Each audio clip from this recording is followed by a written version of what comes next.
बिस्मिल्लाहिर्रहमानिर्रहीम। अस्सलामु अलैकुम। सऊदी उर्दू न्यूज़ चैनल में आप सबको खुश आमदीद कहा जाता है। सऊदी अरब में तमाम उम्रा ज़ायरीन चाहे बैरून मुल्क से आएँ या सऊदी अरब से जाएँ, रोज़ा रसूल सल्लल्लाहु अलैहि वसल्लम पर हाज़िरी के लिहाज से या रियाज़ुल जन्नह में नफिल की अदायगी के लिहाज से इन्हें कुछ टाइम दिया जाएगा। ये टाइम 10 मिनट का होगा।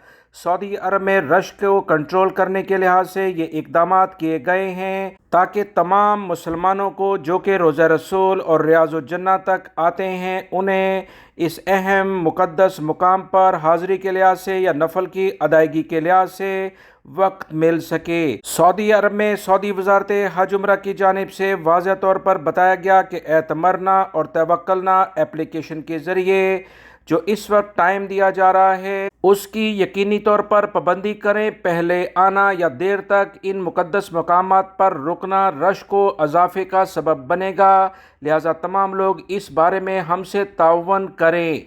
सऊदी अरब में रहने वाले बहुत सारे गैर मुल्की अफराद जब दूर दराज का सफ़र करते हुए मक्कातुल मुकर्रमा या मदीना मुनव्वरा में पहुँचते हैं तो यकीनी तौर पर हर शख्स की कोशिश होती है कि रोज़ा रसूल के सामने खड़े होकर कुछ देर तक दुरूद व सलाम वहाँ पढ़े, मगर सऊदी अरब की हुकूमत की जानिब से कहा गया कि 10 मिनट तक ये सहूलत होगी। उसके बाद यकीनी तौर पर आपको आगे मूव करना है ताकि दीगर मुसलमानों को भी जगह मिल सके और वो भी रोज़ा रसूल पर हाज़िरी दे सकें। इसी लिहाज से रियाज़ुल जन्नह के बारे में भी एलामिया जारी हुआ है। सऊदी अरब से मुतल्लिका ताज़ा तरीन अपडेट जानने के लिए मेरे दूसरे चैनल जिसके लिंक आप अभी देख रहे हैं इन पर जस्ट आप क्लिक करेंगे तो दूसरे चैनल में चले जाएंगे।